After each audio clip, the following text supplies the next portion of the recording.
लिए तो इसके आगे देखिए क्या होगा। इसके आगे सिर्फ इतना होगा कि हमें ये तो पता चल गया कि टाइम कितना आया, पाई एम बाई क्यू बी आ गया। अब सिंपल सी बात कि हमें ये पता है कि जैसे इसने ये सेमी सर्कुलर पाथ कवर करा उसी टाइम हमारे ऑक्सीलेटर की हाफ साइकिल भी पूरी होगी, जिसकी वजह से पोलैरिटी चेंज होगी। ठीक है, तो हम वही लिखते हैं। तो होगा क्या, नाउ एज आयन, आयन मतलब पार्टिकल, डिस्क्राइब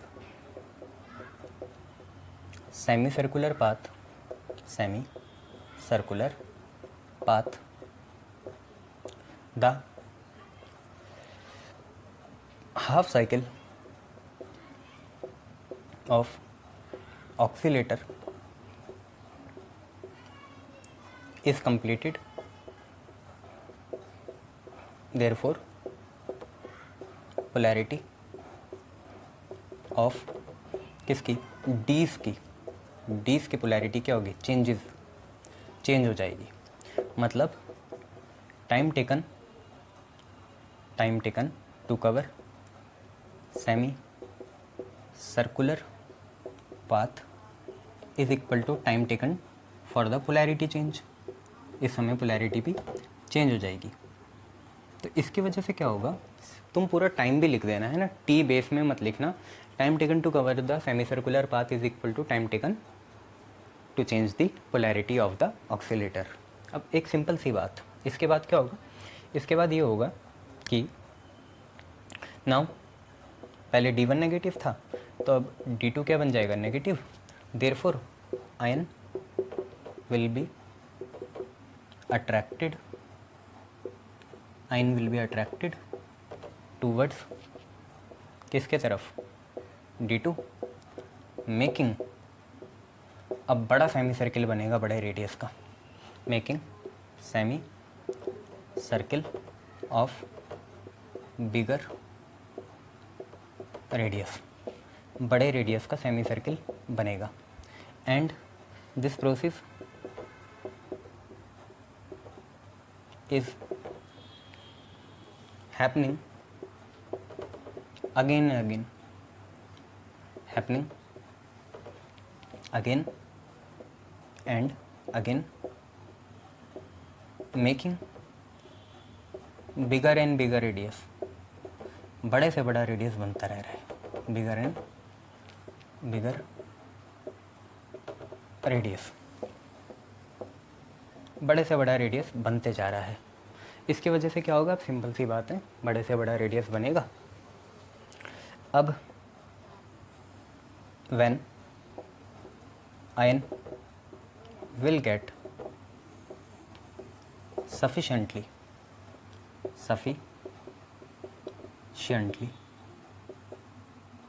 हाई एनर्जी, जब आयन को सफिशेंटली हाई एनर्जी मिल जाएगी एंड जितना बिगेस्ट रेडियस बन सकता था वो बन जाएगा, इट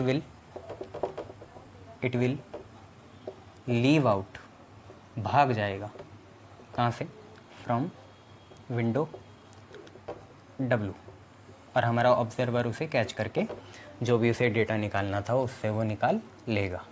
ठीक है, बड़े बड़े क्वांटम डेटाज निकलते हैं इससे। ठीक है, ये चीज़ है। क्या बोला मैंने, जैसे ही ion semi circular path cover करेगा उसी समय ऑक्सीलेटर की हाफ साइकिल भी चेंज होगी, जिसकी वजह से डीज की पोलैरिटी चेंज हो जाएगी। इसका मतलब time taken to cover the semi circular path is the time taken to change the polarity of the oscillator. Now हमारा D2 नेगेटिव हो जाएगा, जिसकी वजह से आयन उधर अट्रैक्ट होकर बड़ा सेमी सर्किल बनाएगा बड़े रेडियस का, और ऐसे ही पोलैरिटी चेंज होती रहेगी, ये प्रोसेस होती रहेगी, तो बड़े से बड़ा रेडियस बनता रहेगा। अब एक लिमिट आ जाएगी, जब आयन की सफिशेंट हाई एनर्जी हो जाएगी, उसके बाद तो कुछ हो नहीं सकता, तो उसके बाद उसे विंडो से बाहर ही निकलना पड़ेगा। देख लेते हैं फिर उस पर मैक्सिमम एनर्जी कितनी आएगी इस समय। ठीक है, कितनी मैक्सिमम एनर्जी उस पर होगी।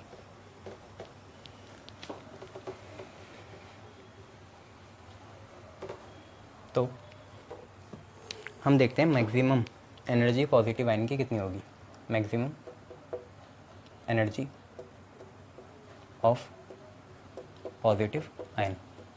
इस पॉजिटिव आयन की मैक्सिमम एनर्जी कितनी होगी? मान लो मैक्सिमम एनर्जी कब होती है काइनेटिक एनर्जी? जब हाफ mv² होता है ना, तो जब क्या हो, वेलोसिटी हाईएस्ट हो और रेडियस भी कैसा बने, बड़ा बने। ठीक है, तो हम मान लेते हैं कि let v0 and r0, v0 and r0 be the maximum velocity and maximum radius of charge particle. जो हमारे पॉजिटिव आयन है उसका सबसे बड़ी वेलोसिटी और सबसे बड़ा रेडियस होगा। काइनेटिक एनर्जी आपको पता है हाफ mv² होता है। यहाँ पे कंडीशन लगाते हैं सेंट्रीपिटल फोर्स, क्योंकि होगा तभी जब परपेंडिकुलर एंटर करे, और मैग्नेटिक फोर्स। सेंट्रीपिटल फोर्स होता है mv²/r, पर आज r0 और v0 लगा लो। ठीक है, mv0²/r0 बराबर किसके, q v0 और क्या b, क्योंकि q और v सेम होगा, v0 में ही फ़र्क होगा। v0 से एक पावर क्या हो गई, कैंसिल हो गई। मेरे को यहाँ से तुम किसकी वैल्यू बताओ, क्योंकि हमें एनर्जी चाहिए हाफ mv² चाहिए। ठीक है, तो v0 की वैल्यू बता दो। तो v0 की वैल्यू यहाँ से कितनी आ जाएगी, देखो r0 ऊपर जाएगा तो q r0b/m ये आ जाएगी। ठीक है, बस हो गया, काइनेटिक एनर्जी मैक्सिमम निकल जाएगी। अब के ई मैक्स क्या होगा, के ई मैक्सिमम आपका होगा हाफ mv0 का स्क्वायर। हाफ mv² होता है ना, तो हाफ mv0 का स्क्वायर। तो हमने क्या करा, m/2 ऐसे रहने दिया, और v0 हमें पता है उसका स्क्वायर कर देंगे। v0 कितना है, q r0 b और यहाँ पे m, और इसका चलाएंगे स्क्वायर। तो होगा क्या, के ई मैक्स आपका आ जाएगा m/2, अंदर से कितना आया q², फिर r0², फिर b² और नीचे m², m से एक पावर कैंसिल। तो आपका फाइनली कितना आया, q² r0² b²/2m। ये आप लोग याद रखना, q² r0² b²/2m। ठीक है, शाबाश। चलिए अब हम एक चीज़ और देखेंगे, वो आप पे कैसे आती है वो मैं आपको बता भी दूंगा। क्वेश्चन कैसे आता है, एक तो मैक्सिमम एनर्जी पूछता है, साथ में साइक्लोट्रॉन में एक और चीज़ें पूछता है। ठीक है, क्या आप सबसे पहले एक चीज़ करो, हेडिंग तो हम लगा देते हैं साइक्लोट्रॉन फ्रीक्वेंसी, और यहाँ पहुँचेंगे कैसे, क्योंकि फ्रीक्वेंसी टाइम पीरियड का रेसिप्रोकल होता है, टाइम टेकन का नहीं होता। टाइम पीरियड क्या होता है, जब पूरा गोल चक्कर मार लिया, पूरा रेवोल्यूशन कर लिया, 2 सेमी सर्कल कवर कर लिए। दोनों में आपको पता है टी टाइम लगेगा, क्योंकि टी तो क्या है, कांस्टेंट है, ना वो वेलोसिटी पे डिपेंड कर रहा है ना वो रेडियस पे डिपेंड कर रहा है। तो चाहे बड़ा रेडियस हो चाहे छोटा रेडियस हो, टाइम तो टी लगेगा। पर पूरा एक सर्किल या 2 सेमी सर्किल को पार करने के लिए 2 बार टाइम टेकन लेना पड़ेगा। 2 बार, एक बार इधर का d1 का, एक बार d2 का। चाहे रेडियस कितना भी हो, ये छोटा हो ये बड़ा हो, पर टाइम तो टी लगेगा ना। तो total time period 2 semi circle का कितना हुआ, 2t हुआ, उसे ही हम कैपिटल T बोल देंगे। ठीक है, तो लेट t जो है हमारा, ये हमारा टाइम पीरियड है, और ये जो t होगा ये हमारा होगा 2 times of small t। Small t क्या है, वो टाइम जो किसी सेमी सर्किल को कवर करने में लगा। और टाइम की वैल्यू आपने देखी थी अभी, कितनी थी t की, अरे यार भूल गए, अभी नहीं देखा था तुमने, πr/v था, v कितना था, भूल गए, qv/2πm नहीं था।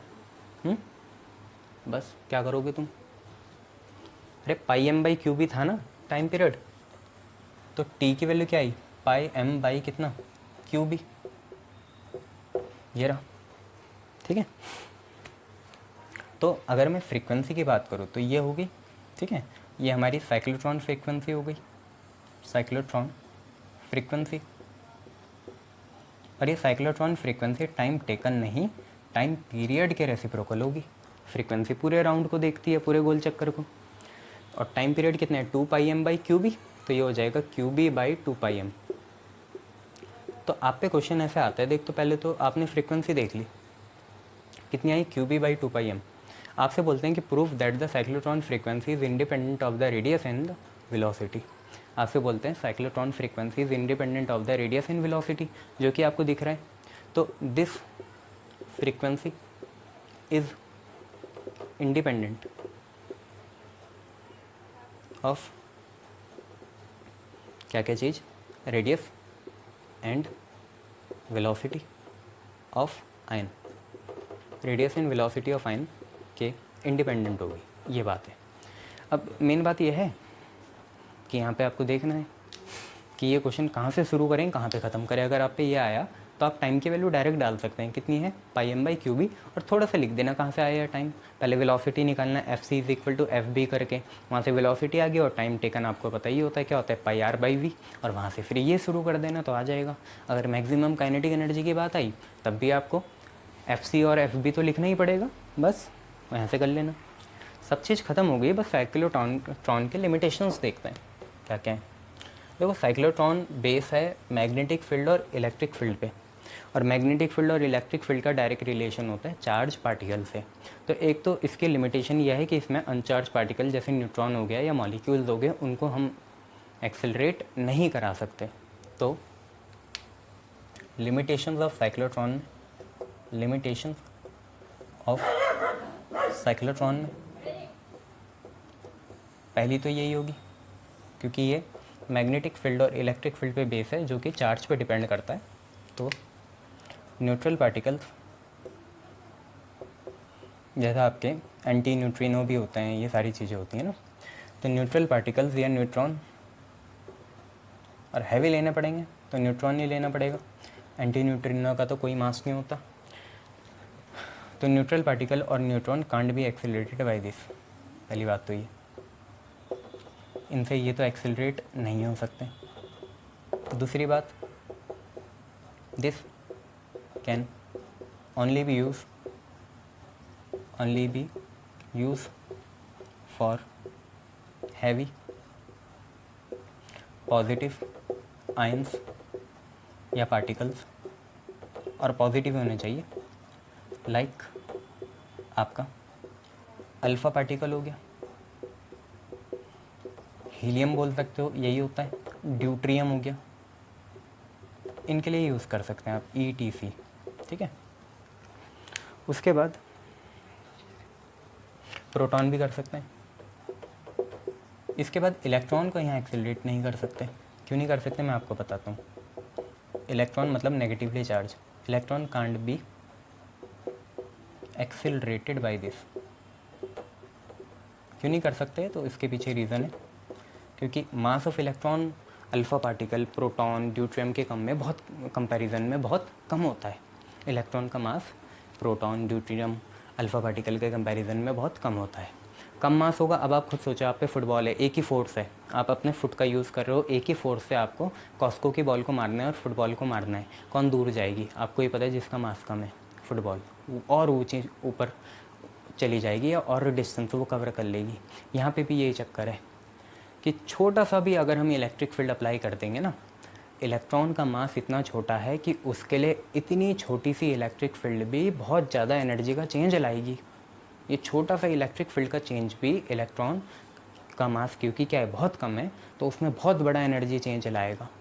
बहुत बड़ा एनर्जी चेंज लाएगा तो वो बहुत छोटे से समय में बहुत बड़ा रेडियस क्या कर देगा, ऑक्यूपाई कर देगा। इतना बड़ा रेडियस और इतने कम समय में ऑक्यूपाई कर देगा, आपको पता भी नहीं चलेगा कब वो विंडो से बाहर निकला, कब वो ऑब्जर्व भी हो गया और कब बाहर निकल गया, पेनिट्रेट कर गया, वहाँ से एस्केप कर गया, आपको पता ही नहीं चलेगा। आपको ऑब्जर्वेशन के लिए सही या एडिक्वेट टाइम मिलेगा ही नहीं। It is only virtue of this its smaller mass. ठीक है, ये चीज़ है, सिंपल सी बात है। Since mass of electron is very small, therefore slight change in electric field can cause abrupt, बहुत अजीब सा abrupt change in kinetic energy, making biggest इनके कंपैरिजन में, है ना, बाकी जो पॉजिटिव चार्ज पार्टिकल है उनके कंपैरिजन में, तो मेकिंग बिगेस्ट रेडियस इन इंस्टेंट, बहुत कम इंस्टेंट में बड़ा रेडियस बनाएगा, एंड देयरफॉर आपका नॉन ऑब्जर्वेबल होगा, इसे हम ऑब्ज़र्व नहीं कर पाएंगे, नॉन ऑब्जर्वेबल होगा। क्लियर इतनी बातें? तो ये इसके लिमिटेशन थे साइक्लोट्रॉन के, को समझ में आए हूँ। चलिए बहुत बढ़िया, आगे बढ़ते हैं अब।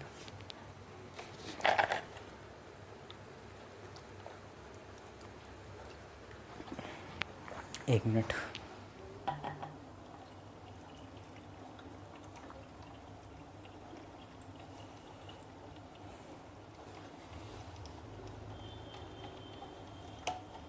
इसके बाद हम पे जो आपने चार्ज वो इन्फिनाइट स्ट्रेट कंडक्टर देखे थे ना, उनके बीच में जो फोर्स होता है वो देखेंगे।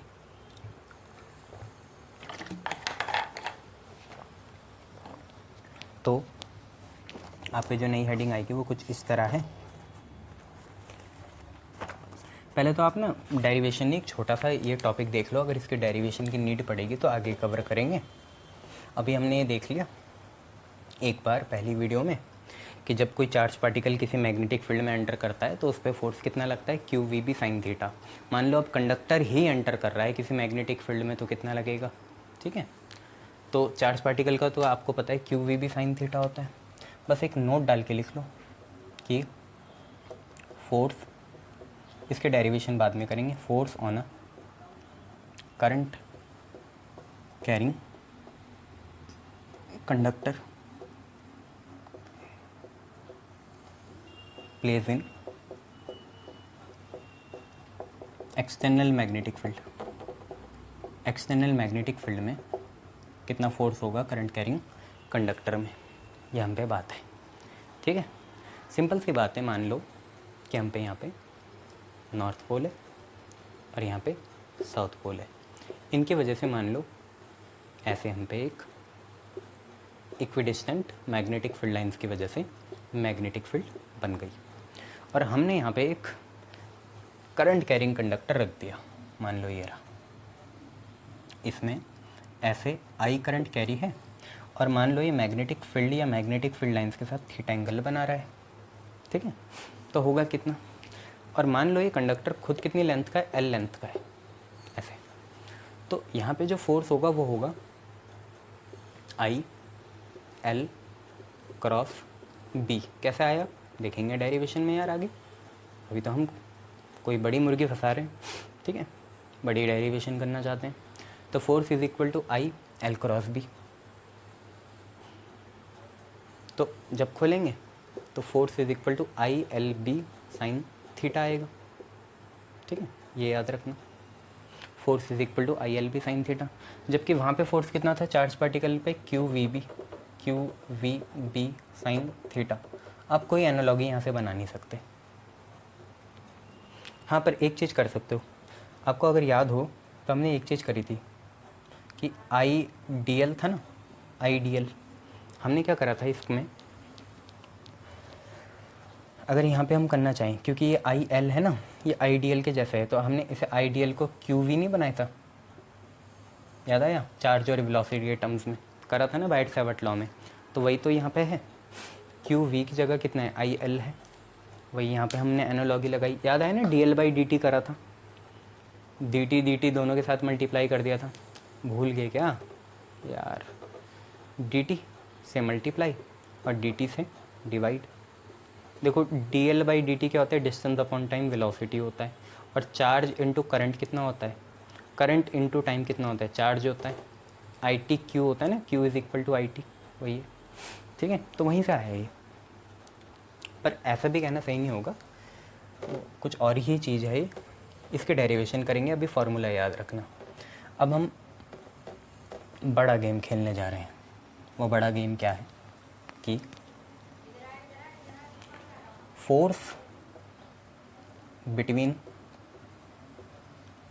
To parallel straight conductors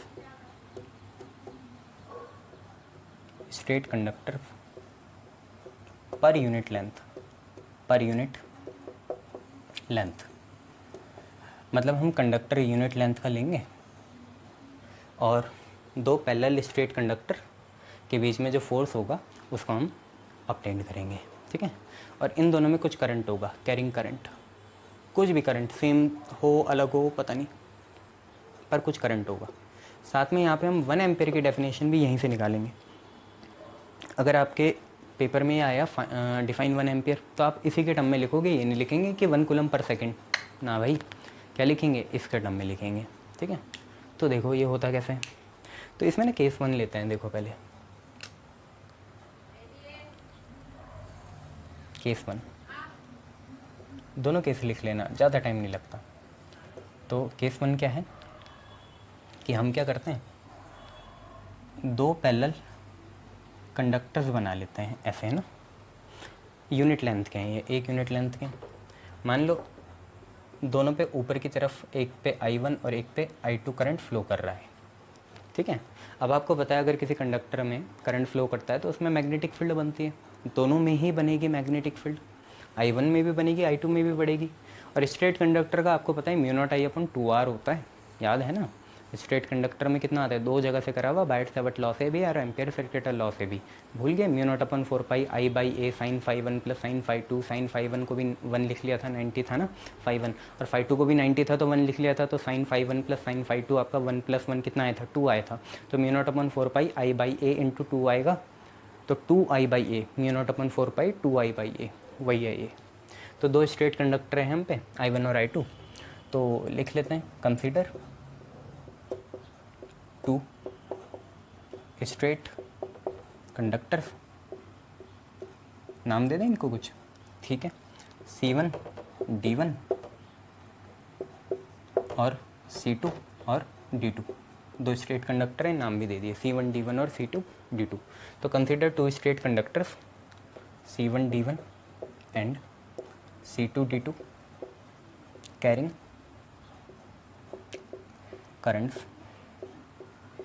currents I1 and I2 respectively, ठीक है। इनके बीच में, मतलब इनमें I1 और I2 करंट है और इनके बीच की डिस्टेंस को हम स्मॉल r मान लेते हैं। तो separated by distance small r, ये तो दोनों केस के लिए कॉमन होगा तो एक ही केस में लिख रहे हैं, ठीक है। और ये दोनों पैरेलल हैं, ठीक है, तो ये भी लिख सकते हैं आगे, पैरेलल टू ईच अदर, एक दूसरे के क्या हैं, पैरेलल हैं। अब देखो होता क्या है, दोनों ने ही मैग्नेटिक फील्ड बनानी है, पर इतने क्लोज है ना ये कि मान लो जैसे पहले केस में C1 D1 ने कोई मैग्नेटिक फील्ड बनाई, ये रही वो, सर्कुलर ही बनाता है, आपको पता है एम्पीरियन लूप इसका कैसे बनेगा, सर्कुलर बनेगा। तो मान लो इसने ये मैग्नेटिक फील्ड बनाई, इस मैग्नेटिक फील्ड में ये दूसरा कंडक्टर भी आ रहा है। ये दिक्कत की बात है कि इस मैग्नेटिक फील्ड में जो C1 D1 की वजह से बनी उसमें ये दूसरा कंडक्टर भी आ रहा है। तो ये तो वही केस हो गया जो मैंने नोट में बताया। सोचो कि ये C2 D2 हम पे कंडक्टर है, ये रहा C2 और D2, और मान लो C1 D1 की मैग्नेटिक फील्ड है B1, तो ये C2 D2 किसी एक्सटर्नल मैग्नेटिक फील्ड में, यार एक्सटर्नल ही तो है, क्यों, क्योंकि C2 D2 ने थोड़ी बनाई B1, किसने बनाई, C1 D1 ने बनाई। क्यों बनाई, क्योंकि उसमें करंट कितना फ्लो कर रहा है, I1, ठीक है। तो ये किसी दूसरे की मैग्नेटिक फील्ड में, तो आपको पता है इस पर फोर्स लगेगा। अगर इसमें कोई करंट कैरी हो, I2 करंट कैरी है और इसकी लेंथ L हो, तो भाई इस पर फोर्स लगेगा, और फोर्स आपको पता है IBL sin थीटा होता है। चलो थीटा तो 90 मान लेंगे, ऐसी कोई बड़ी बात नहीं है। मैग्नेटिक फील्ड वैसे भी राइट हैंड थंब रूल से परपेंडिकुलर ही निकलेगी प्लेन ऑफ पेपर के। तो आपको इतना समझ में आया कि मैग्नेटिक ये इतने क्लोज हैं कि एक भी अगर मैग्नेटिक फील्ड बनाएगा, जैसे पहले केस में C1 D1 की मैग्नेटिक फील्ड दिखा रहे हैं, वैसे तो दोनों की बनेगी पर एक की दिखा रहे हैं, कन्फ्यूज़ ना हो इसलिए कि C1 D1 ने मैग्नेटिक फील्ड, अगर आपने C1 D1 ने B1 भी बनाई होती, B1 है ना, तो उस मैग्नेटिक फील्ड में ये दूसरा कंडक्टर भी आ जाता है जिसमें करंट कैरी है। तो ये तो वही केस हो जाता है कि C2 D2 में कुछ करंट कैरी है और वो किसी एक्सटर्नल मैग्नेटिक फील्ड जैसे कि B1 है उसके अंदर है। B1 किसने बनाया, C1D1 ने बनाया। क्यों बनाया, क्योंकि इसमें करंट कैरी है। B1 की वैल्यू क्या होगी, वही होगी जो स्ट्रेट कंडक्टर की होती है, mu naught I upon 2R, mu naught upon 4 pi 2I/R वाली। ठीक है, ये सारी चीज़ें हैं, तो देखना पड़ेगा अभी ये घटना होगी यहाँ। तो पहले एक ही केस ले लेते हैं, है ना। याद है ना मैग्नेटिक फील्ड कितनी होती है, mu naught upon 4 pi 2I/R। यहाँ पाई आता है, कहाँ नहीं आता पाई, सर्कुलर में नहीं आता, म्यू नॉट आई अपन 2I और 2R हो जाता है उसमें, क्योंकि वहाँ पे DL जो होता है वो L बनता है, L हो जाता है 2πR, इसलिए। तो हम ये मान लेते हैं केस 1 में, लेट नाउ हम ये मान लेते हैं केस 1 में कि B1 जो है वो है magnetic field due to I1 of, I1 किसका है, करंट C1D1 का। करंट ही तो मैग्नेटिक फील्ड को प्रोड्यूस करता है, moving charge produce magnetism, current is a significance of moving charge. तो B1 is the magnetic field due to I1 of C1D1। ठीक है, इसके बाद अगर बताना है तो B2 बता दो यहाँ। तो B2 क्या होगी, क्योंकि B2 भी तो होगी, चाहे वो दिख नहीं रही है, अभी दिखेगी, पर अभी यहाँ पे बना लो। B2 क्या है, मैग्नेटिक फील्ड ड्यू टू किसका करंट, I2 ऑफ C2D2। और मैं कितने बार तुम्हें कह चुका हूँ कि अगर मैग्नेटिक फील्ड C1D1 की वजह से बन रही B1, तो वो B1 इसी कंडक्टर पे क्यों लगेगा, C1D1 पे, वो तो दूसरे पे लगाएगा। जो खुद प्रोड्यूस कर रहा है मैग्नेटिज्म वो अपने पे ही लगाएगा, नहीं दूसरे पे लगाएगा ना। तो B1 किस पे लगाएगा फोर्स, C2D2 पे, और B2 जो है C2D2 का वो किस पे लगाएगा, B1 पे या C1D1 पे। C1D1 की वजह से मैग्नेटिक फील्ड कितनी बनी, B1 बनी। वो फोर्स कौन एक्सपीरियंस करेगा, C2D2। और C2D2 की वजह से क्या मैग्नेटिक फील्ड बनी, B2 बनी। वो फोर्स कौन एक्सपीरियंस करेगा, C1 और D1 करेगा। दोनों में रिस्पेक्टिव करंट I1 I2 हैं, उससे कोई मतलब नहीं है, हमें मतलब मैग्नेटिक फील्ड से है। क्लियर इतनी बातें, शाबाश। तब एक काम करते हैं, राइट हैंड थंब रूल लगाते हैं। मैग्नेटिक फील्ड ऐसे गई और ये इधर जाएगा, या फ्लेमिंग का लेफ्ट हैंड रूल भी लगाओगे तब भी बात बन जाएगी, है ना। इसे लगाना यूँ, ठीक है, यूँ यूँ यूँ, ठीक है। तो ऐसे लगा लेना यूँ, ऐसे ना इस पे ही लगेगा, तो ये लगा लेना। इससे डायरेक्शन भी दिखा सकते हो अगर तुम्हें दिखानी हो। पहले तो यहाँ गुच्चू गुच्चू लग रहा बहुत ज़्यादा, तो इसे थोड़ा कम करना पड़ेगा। देखो फोर्स तो लगेगा ऐसे, किस पे लग रहा है, सेकंड पे, सेकंड पे तो लग रहा है। देखो मैग्नेटिक फील्ड B1 है, किसके अंदर, कौन है उसके अंदर, C2D2 है। और यहाँ पे कौन, B2 या B1, यार B1 होगा। सर क्या कर रहे हो, ये B1 F2। देखो मैग्नेटिक फील्ड कौन सी है, B1 है, पर उसके चपेट में कौन आएगा, उस पर उसकी वजह से फोर्स कौन एक्सपीरियंस करेगा, C2D2। तो फोर्स तो C2D2 पे लग रहा है, तो वह F1 क्यों होगा, F2 ही होगा। पर मैग्नेटिक फील्ड पहले की होगी, मैग्नेटिक फील्ड C1D1 की होगी, मतलब B1 होगी, पर फोर्स कौन सा होगा, F2 होगा। इतनी बातें क्लियर, चलो बहुत बढ़िया। ये हमने लेफ्ट हैंड थंब रूल से बना लिया जी। ऐसे ना नीचे जा रहा है ना, ऐसे रखोगे, ठीक है, तो ऐसे जा रहा है यूँ, ठीक है। चलो आगे बढ़ते हैं। तो केस 1 में था, केस 1 में आपको समझ में ही आ गया क्या कर रहे हैं हम। F2 देखेंगे, F2 क्या है, वो फोर्स जो C2D2 पे लगेगा। C2D2 पे फोर्स लगेगा तो अपनी मैग्नेटिक फील्ड की वजह से लगेगा, नहीं दूसरे की, जो कि कौन है, B1 है। किसकी वजह से, C1D1 की वजह से, जिसमें करंट कितना कैरी है, I1 है। लगेगा किस पे फोर्स, C2D2 पे लगेगा कितना, F2। किसकी वजह से, B1 की वजह से। B1 किसकी है मैग्नेटिक फील्ड, C1D1 की है, उसमें करंट कितना कैरी है, I1 फाइनल, ठीक है। तो since each conductor is in the magnetic field of other, therefore each one will experience force। हर कोई कंडक्टर क्या एक्सपीरियंस करेगा, फोर्स एक्सपीरियंस करेगा। क्लियर है इतना, शाबाश। क्या एक्सपीरियंस करेगा, फोर्स एक्सपीरियंस करेगा, ठीक है। तो पहले देखते हैं केस 1। मैं निकाल रहा हूँ F2। F2 क्या है, F2 है फोर्स एक्सपीरियंस बाय किस पे, C2D2 पे ड्यू टू किसकी वजह से, पहले की मैग्नेटिक फील्ड की वजह से, जो कि कौन है, B1 है। फोर्स किस पे लग रहा, दूसरे पे। मैग्नेटिक फील्ड किसकी है, पहले की। फोर्स किस पे लग रहा, पहले पे। मैग्नेटिक फील्ड किसकी है, दूसरे की। याद रखना, ठीक है। B1 B2 पता है ना तुम्हें क्या क्या है, नहीं पता, कोई बात नहीं, अब पता चल जाएगा। देखो तो फोर्स अभी तुमने देखा, मैंने पूरा केस बताया तुम्हें। मान लो C2D2 है, ये आ गया B1 मैग्नेटिक फील्ड के अंदर, B1 मैग्नेटिक फील्ड के अंदर। तो फोर्स कितना लगेगा भाई, तुम्हें फोर्स का फॉर्मूला पता है। फोर्स होता है IBL sin theta, IBL sin theta. Theta को तुम 90 मानना, राइट हैंड थंब रूल से, ठीक है। तो फोर्स की वैल्यू तो होगी हमारी कितनी, IBL। अब यहाँ नोटेशन लिखो। नोटेशन क्या, ध्यान से देखो, फोर्स किस पे लग रहा है, दूसरे पे। मैग्नेटिक फील्ड किसकी है, पहले की। ये बात आई समझ में, फोर्स किस पे लग रहा है, दूसरे पे। दूसरा कौन, C2D2। पर मैग्नेटिक फील्ड किसकी है, पहले की।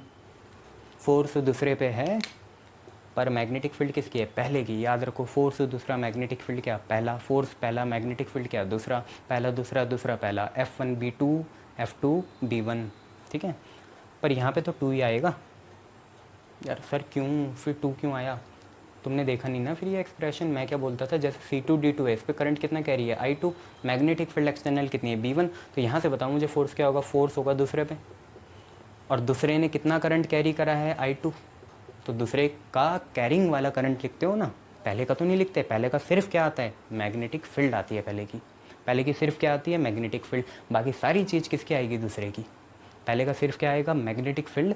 बाकी सारी चीज़ किसकी आएगी, दूसरे की। याद रखोगे, शाबाश।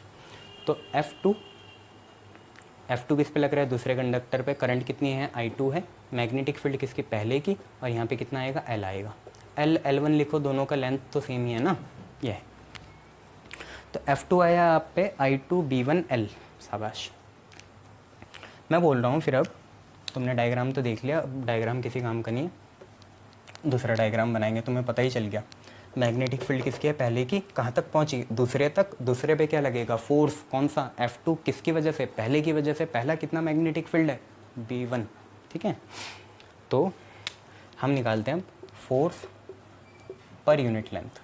बोला ही था मैंने डेरिवेशन में, पर यूनिट लेंथ निकालेंगे फोर्स। आप क्या करोगे, F2/L निकालोगे यूनिट लेंथ में, F2/L। ये L को आपको पता ही है, L कितना हो जाएगा, 1 हो जाएगा, यूनिट लेंथ है ना। तो F2/L निकालोगे। F2/L कितना हो जाएगा, I2 × B1, I2 × B1। यार स्ट्रेट कंडक्टर के लिए याद है मैग्नेटिक फील्ड कितनी आई थी। कोई स्ट्रेट कंडक्टर हो, मान लो स्ट्रेट कंडक्टर I1 है, तो उसके लिए मैग्नेटिक फील्ड होगी B1। इसे फेयर ही लिखना, ठीक है। फर्स्ट इक्वेशन मान के इसे ये लिखना, वी नो दैट। और ये एक छोटा सा कंडक्टर बनाना, और इसके चारों तरफ क्या होगी, मैग्नेटिक फील्ड होगी। और कंडक्टर में करंट कितना है, I1 है। मैग्नेटिक फील्ड कितनी है, B1। ऊपर जा रहा तो आपको पता ही है, अपवर्ड है ना, एंटी क्लॉकवाइज बनेगा। मैग्नेटिक फील्ड होगी कितनी, आपको पता है, μ0/4π और 2I/r होती है। r क्या होता है, डिस्टेंस होता है। आज वही r डिस्टेंस है ऑब्जर्वेबल पॉइंट जहाँ पे दूसरा कंडक्टर है। आज P ऑब्जर्वेबल पॉइंट वही है जहाँ दूसरा कंडक्टर है, ये मान के चलो।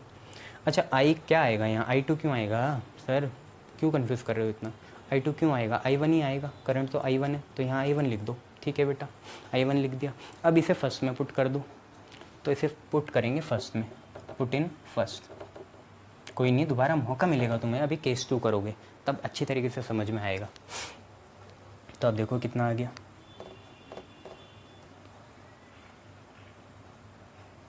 देखो फ्रॉम फर्स्ट से हमें क्या मिला, हमने बोला F2/1, क्योंकि लेंथ तो हमने पर यूनिट मान लिया था ना एक लेंथ की, तो F2/1 1 मीटर है ये, है ना। ये नीचे वाला 1 क्या है, मीटर है लेंथ।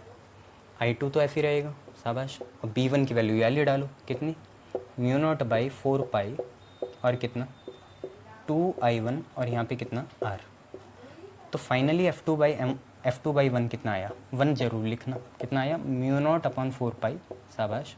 फिर 2I1 I2/R, ये आया μ0/4π 2I1 I2/R।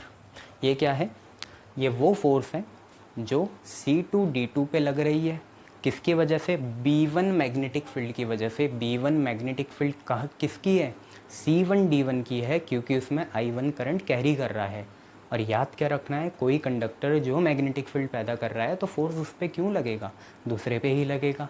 आज दूसरे पे क्यों लगा? क्योंकि ऑब्जर्वेबल पॉइंट की पोजीशन पे आज दूसरा कंडक्टर है और इनके बीच में इतना छोटा डिस्टेंस है कि पहले की मैग्नेटिक फील्ड दूसरे पे असर डालेगी और दूसरे की मैग्नेटिक फील्ड पहले पे असर डालेगी।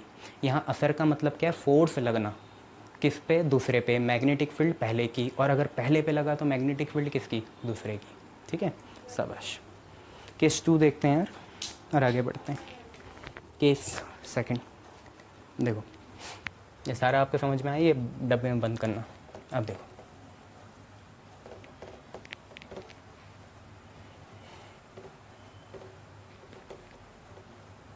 अब आप पे है क्या? केस 2। केस 2 में हम किसकी मैग्नेटिक फील्ड दिखाएंगे?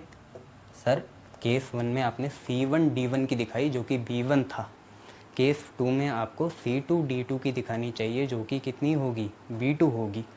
और उसकी चपेट में कौन आ जाएगा? C1 D1 आ जाएगा। तो उस पर फोर्स लगेगा कितना? F1। आई बात समझ में? ये बात करना चाह रहे हैं। तो यहाँ पे हमने क्या लगाए? 2 कंडक्टर बनाए दोबारा केस 2 में। दोनों के बीच का डिस्टेंस कितना? R। पहला क्या? C1 D1, दूसरा क्या? C2 D2। दोनों स्ट्रेट हैं। ये करंट कितना कैरी कर रहा है? I1। ये कितना कर रहा है? I2। अब इसकी मैग्नेटिक फील्ड दिखाएंगे I2। स्ट्रेट कंडक्टर है तो एम्पीरियन लूप कैसा बनेगा? सर्कुलर। तो सर्कुलर लूप बनाया, ऐसा बना लिया। और ये मैग्नेटिक फील्ड हमारी कितनी है? B2 है। ठीक है, थंब रूल लगाओ। ठीक है, राइट लेफ्ट ऐसे लगाओ, दिख गया? तो एक ऐसे और एक नीचे, समझ में आया? एक आगे और एक नीचे। तो एक आगे और इधर नीचे, तो ये आपकी क्या हो जाएगी? B। अब बताओ B कौन सा होगा? मैग्नेटिक फील्ड किसकी है? सेकंड की है ना, फिर क्या लगेगा? B2। पर फोर्स क्या होगा? F1। ये थंब रूल आना चाहिए तुम्हें। फोर्स कितना होगा? ये चीज़ कितनी है? F1। और मैग्नेटिक फील्ड कितनी है? B2। ठीक है, जो सीधा है वो फोर्स है। क्लियर? शाबाश। आगे बढ़ें, चलो। अब हम बोलेंगे let B2 is the magnetic field due to current I2 of C2 D2। तो बताओ मैग्नेटिक फील्ड स्ट्रेट कंडक्टर के लिए क्या होती है? μ0 बाई 4 पाई और 2 और R, और यहाँ करंट μ0/4 पाई 2I/R। B2 क्यों बना? क्योंकि करंट कितना था? I2 था, तो ये 2I2/R हो जाएगा। नाउ फिर वही बात मैंने तुम्हें बताया ना कि C1 D1 जो है वो B2 मैग्नेटिक फील्ड की क्या आ गया? चपेट में आ गया। B2 मैग्नेट, ये फेयर में बना ना, तो C1 D1 जो है जिसमें करंट कितना है? I1 है। C1 D1 जिसमें करंट I1 है वो B2 मैग्नेटिक फील्ड की चपेट में आ गया। B2 क्या है? वो मैग्नेटिक फील्ड है जो C2 D2 ने बनाई। ठीक है, तो भाई कितना एंगल बनेगा? वैसे परपेंडिकुलर ही बनाना तुम, ये राइट हैंड थंब रूल से। पर तुम्हें पता है कि यहाँ से हमारा जो फोर्स आता वो IBL आता। तो फोर्स लगता किस पे? क्योंकि करंट कैरिंग कंडक्टर कौन है? C1 D1 है और उसमें करंट कितना कैरी कर रहा है? I1। तो फोर्स तो भाई C1 D1 में लगेगा जिसमें I1 करंट है। तो उस फोर्स का नाम F2 तो नहीं हो सकता, क्या हो सकता फिर? F1 होगा। अच्छा, इस पर करंट कितनी कैरी है? क्योंकि यहाँ एक्सप्रेशन आता है IBL और करंट वही लिखते हैं जो कंडक्टर में है, तो कंडक्टर में करंट कितनी है? I1। आई बात समझ में? बस क्या बदलता है? मैग्नेटिक फील्ड, बाकी सारी चीज़ें उसी की रहती है कंडक्टर की। तो F1 है तो I1 रहेगा। मैग्नेटिक फील्ड दूसरे की कितनी? B2। वैसे तो एक्सटर्नल रहती है, पर आज जो हमारा कंडक्टर है ऑब्जर्वेबल जिस पे फोर्स लग रहा है वो दूसरे की लपेट में आ गया, दूसरे की मैग्नेटिक फील्ड के। तो इसलिए F1 I1 B2 और यहाँ पे कितना आएगा? L आएगा। इतना क्लियर? चलो इसे फॉर्मली लिखते हैं। तो लिखेंगे due to since C1 D1 is within या at the range of B2, C1 D1 जो है B2 की रेंज में है, B2 से कांटेक्ट में है या B2 के अंदर है, अंदर भी हो सकता है। Therefore it experiences force F2, इस पे फोर्स लगेगा F2, और अब फोर्स होगा कितना भाई, F2 है तो फोर्स लग रहा है F2 नहीं F1, फोर्स है F1, C1 D1 है ना, ठीक है, तो फोर्स लगेगा F1। तो करंट भी किसकी, पहले की, मैग्नेटिक फील्ड किसका, दूसरे का, और लेंथ भी इसी की लेनी है। मैंने बोला ना बस दूसरे की मैग्नेटिक फील्ड आएगी, ठीक है, ये है लेंथ भी यहाँ पे कैसी है, वेक्टर है, और यहाँ पे साइन आएगा और 90 आएगा, तो फिर वेक्टर नोटेशन मत लगाना, साइन 91 हो गया। F1 की वैल्यू फिर कितनी आई, F1 की वैल्यू आई I1, और L नीचे रख देना फोर्स पर यूनिट लेंथ, तो F1/L is equal to I1/B2 ऐसा आ जाएगा। आगे बढ़ाएंगे तो F1 ऐसी, और लेंथ कितनी होगी 1 यूनिट, बराबर कितने के, I1 इंटू B2 के।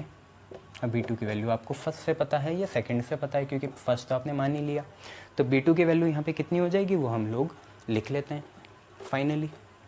तो देखो आप पे क्या आएगा कि फ्रॉम सेकंड से आपको क्या पता चला, सेकंड से पता चला कि F1/1 is equal to I1 ऐसी, और B2 की वैल्यू ये रही μ0/4 2I2/R, μ0/4 2I2/R। सर ये तो वही आ गया जो पहले आया था, हाँ वही आ गया, I1 I2 और I2 I1 एक ही बात तो हुई। तो F1/1 is equal to μ0/4 2 times of I1 I2 और अपॉन में कितना R, यहाँ पे आ गया। क्योंकि दोनों सेम आ रहे हैं तो ये न्यूटन के एक्शन रिएक्शन पेयर होंगे, तो मतलब ये अट्रैक्ट भी कर सकते हैं और रिपेल भी कर सकते हैं। और फिजिसिस्ट ने ये कन्वेंशन देखी कि सेम डायरेक्शन हो, मैं फिर बोल रहा हूँ सेम चार्ज नहीं है ना सेम पोल है, सेम डायरेक्शन में करंट फ्लो करे, ना चार्ज ना पोल, सेम डायरेक्शन में करंट फ्लो करे तो ये दोनों अट्रैक्ट करेंगे, ऐसी ट्रेजेक्ट्री आती है इनके मैग्नेटिक फील्ड लाइंस की, ऐसी ट्रेजेक्ट्री होती है क्लोज वाली अट्रैक्टिव वाली, और अपोजिट डायरेक्शन में तो रिपेल करते हैं, तो ऐसा बनता है फ्लावर्स। ठीक है, तो इतनी बातें आ गई, शाबाश। अब F1/1 जो है और F2/1, सर ये 1 क्या है, 1 है पर यूनिट लेंथ है ना, इज इक्वल टू दोनों ही सेम आए कितने μ0/4 और यहाँ पे कितना आया 2 और यहाँ पे कितना आया I1 फिर I2 अपॉन में R, इतना आया। Therefore they follows Newton's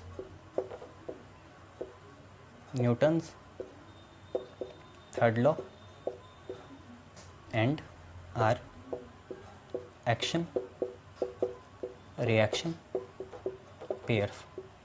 Newton third law को फॉलो करेंगे और ये क्या होंगे, एक्शन रिएक्शन पेयर्स होंगे। क्लियर है इतना, शाबाश। कन्वेंशन कैसे देनी है, देखो इन दोनों फोर्स को F मान लेता हूँ, तो F अट्रैक्टिव कब होगा, ये भी आ जाता है लिखने के लिए। F अट्रैक्टिव तब होगा जब I1 और I2 सेम डायरेक्शन में हो। मैं फिर बोल रहा हूँ यहाँ चार्ज वाला नहीं है, लाइक चार्ज रिपेल या लाइक पोल रिपेल, ऐसा कुछ नहीं है यहाँ, कन्वेंशन है। ये कहाँ से पता चली, इलेक्ट्रिक फील्ड लाइन से देख के पता चली, ऑब्जर्व हुआ पहले फिर बनाया गया थीसिस, तो सेम डायरेक्शन में। और फोर्स रिपल्सिव कब होगा, जब I1 और I2 कैसे डायरेक्शन में हो, अपोजिट डायरेक्शन में। क्लियर है इतनी बातें, शाबाश। अब हम उस घड़ी में पहुंच गए हैं कि जहां हमें 1 एम्पेयर की डेफिनेशन लिखनी है, इसी से रिलेटेड। किसकी डेफिनेशन, 1 एम्पेयर की, यहीं से बना के लिखेंगे। तो देखो कैसे लिखेंगे, इसमें ही आ जाएगी एक सब heading, definition of 1 ampere.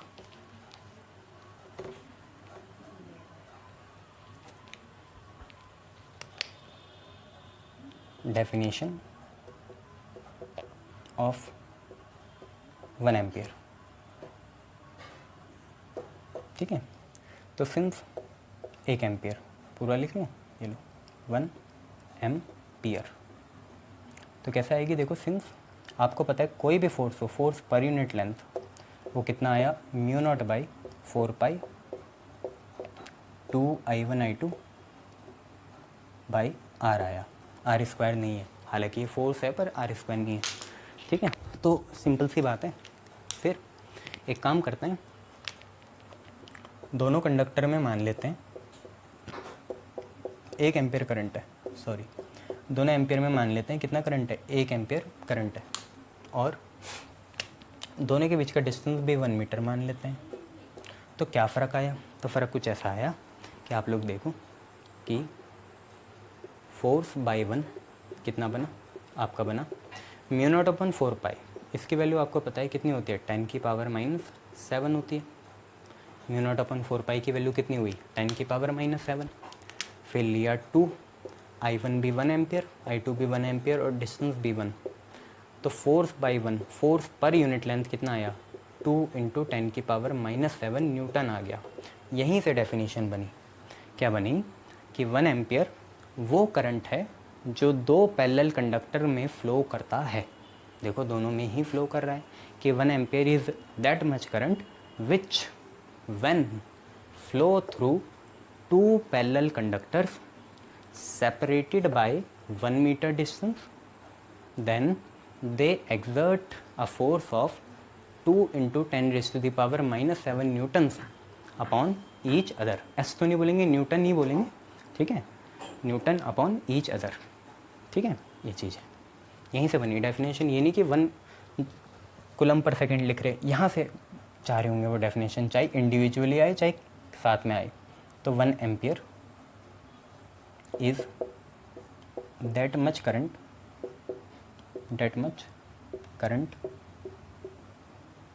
which when flows through 2 parallel conductors, कौन C1 D1 और C2 D2। तो which when flows through 2 parallel conductors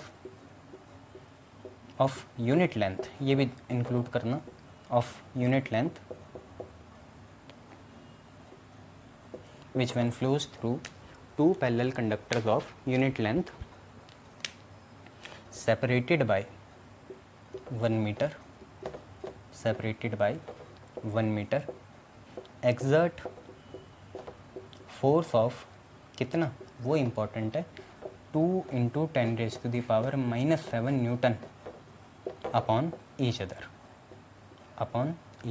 other, एक दूसरे पे इतना फोर्स लगाएंगे। क्लियर, शाबाश। ये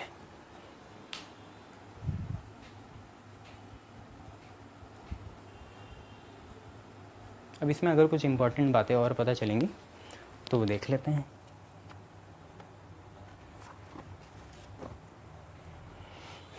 तो आप इनके ना थोड़ा जो मैग्नेटिक फील्ड लाइंस है उसका ना वो देख लो कि इमेज कैसी है, उसकी फ़ोटोग्राफिक इमेज कैसी है, या साइंटिस्ट ने कैसी उनकी इमेज ऑब्टेन करी। तो यहाँ पे देख लेते हैं ना, ठीक है। तो आपको पता है कि हमारा कंक्लूज़न तो ये था कि सेम डायरेक्शन में क्या करते हैं, अट्रैक्ट करते हैं। कहाँ से पता चला, इनकी मैग्नेटिक फील्ड लाइन से पता चला। कैसे बनेगी देखो, मान लो ये हैं वो 2 कंडक्टर्स, ठीक है, स्ट्रेट ही बनाना इनको, 2 कंडक्टर्स को स्ट्रेट बनाना। तो एक तो ऐसा हो गया, दूसरा ऐसे हो गया, यहाँ पे 2 कंडक्टर है, ठीक है। और क्या करना है, पहले तो इनकी छोटी छोटी बना लेना, ऐसे बना के देना, उन्हें ऑब्जर्व हुई, तुम्हें मैं इंस्ट्रक्ट कर रहा हूँ, ये हम जानबूझ के नहीं बना रहे हैं, ऑब्जर्व हुई है ऐसे। और आपको पता है अट्रैक्ट होता है तो फिर ऐसा बाइनोकुलर टाइप का बनता है, ऐसा, यही बाइनोकुलर टाइप का बनाना है ऐसा, ठीक है। और फिर क्लोज बनाने से ऐसे, ठीक है। तो समझ में आया, यूँ है यूँ, और अंदर ऐसे 2 गोले हैं, ठीक है, ऐसे टाइप का बनेगा ये। आपको पता है दोनों में, इसमें कितना करंट है I1 और इसमें कितना है I2, नाम पता ही है C2 D2, चलो थोड़ा ऊपर निकाल दो इसे, ऐसे, इसको भी। तो C2D2 और C1 D1 ये बना दिया। और दोनों में आपको पता ही है कि मैग्नेटिक फील्ड अपवर्ड निकलेगी। अपवर्ड मतलब एंटी क्लॉकवाइज, ठीक है।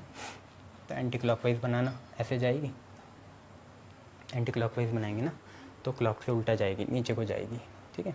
तो नीचे को बनाना है इनको ऐसे, क्योंकि अब कंबाइन मैग्नेटिक फील्ड बन गई ना इनकी एक साथ ही, अट्रैक्ट वाली, ठीक है। और यहाँ से ऊपर को जाएगी, ये सेम यहाँ पे भी ऐसे ही होगा, ठीक है। इसका एंटी क्लॉकवाइज कैसे होगा, इसका क्लॉक ऐसे है तो एंटी ऐसे होगा, यहाँ पे समझ में आई, एंटी ऐसे है तो यहाँ पे ऐसे होगा, तो ये ऊपर जाएगी, ठीक है। थोड़ा इसे अंदर बनाना ऐसे, इसको भी अंदर, ये वो तो बता दी ना तुम्हें, ऐसे बनेगी, है ना। यहाँ पे 2 सर्किल अच्छे से बनाना, अलग अलग पेन से, है ना। मतलब मैग्नेटिक फील्ड लाइन एक ही पेन से और ये अलग से, ये ब्लैक से बना देना, वो ब्लू से, और ये ऐसे यहाँ पे अंदर। सर ये तो मुझे क्लॉक लग रहा है, क्लॉक कहाँ है, क्लॉक कहाँ है, क्लॉक कहाँ है, उल्टा है ना ये, ठीक है।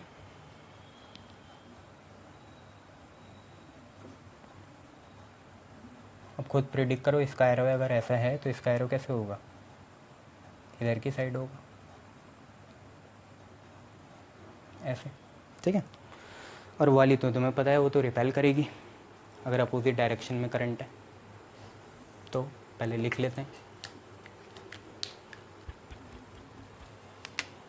अपोजिट डायरेक्शन में क्या करेगा, रिपेल करेगा। तो एक ऐसा, दूसरा ऐसा, मान लो एक में करंट ऊपर, एक में करंट नीचे, कि कोई फ़र्क नहीं पड़ता, ऐसे I1 I2 C1 D1 C2 D2। तो पहले तो सर्कुलर ही बनेगी, छोटी छोटी कैसे बनानी है, सर्कुलर बनानी है ऐसे। उसके बाद ये रिपेल करेगी। अट्रैक्ट में अगर ऐसे बन गया तो रिपेल में आपको ऐसे कराना पड़ेगा, आई बात समझ में। अट्रैक्ट में अगर ऐसे बन गया तो रिपेल में ऐसे ऐसे बनाना पड़ेगा, ठीक है। तो ऐसा बना लेना, यहाँ से बनाना शुरू करते हैं, जोड़ना नहीं है, इनमें गैप होना चाहिए, है। इधर से बनाते हैं, सबसे पहले सबसे बड़ी वाली बना लिया करो, फिर अंदर कर लिया करो। देखो अभी भी जगह है इनके बीच में, ये दिख रही है छोटी सी जगह, ये छोटी सी जगह है इनके बीच में अभी भी, ये इतनी सी है ना। ये आप इसे न्यूट्रल पॉइंट से कंपेयर कर सकते हैं, हालांकि वो अर्थ मैग्नेटिज्म में आएंगे आगे दोबारा। ये ऐसे बनाना, ये ठीक है। तो अभी भी गैप है इनके बीच में, मैं दिखा दूँ तो ये है वो गैप, ये आपके लिए दिखा रहा हूँ, ये गैप है, ज्वाइन मत करना इन्हें, ये रहा, ठीक है। बस अब करंट के डायरेक्शंस बनाओ, मतलब मैग्नेटिक फील्ड के डायरेक्शंस बना दो। अपोजिट ही बनाना है, एक की अगर ऐसे जा रही होगी तो एक की उल्टी बनाना, इधर को।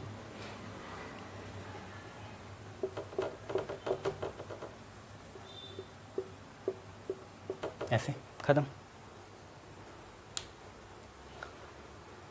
ठीक है, गुड। चलिए बहुत बढ़िया।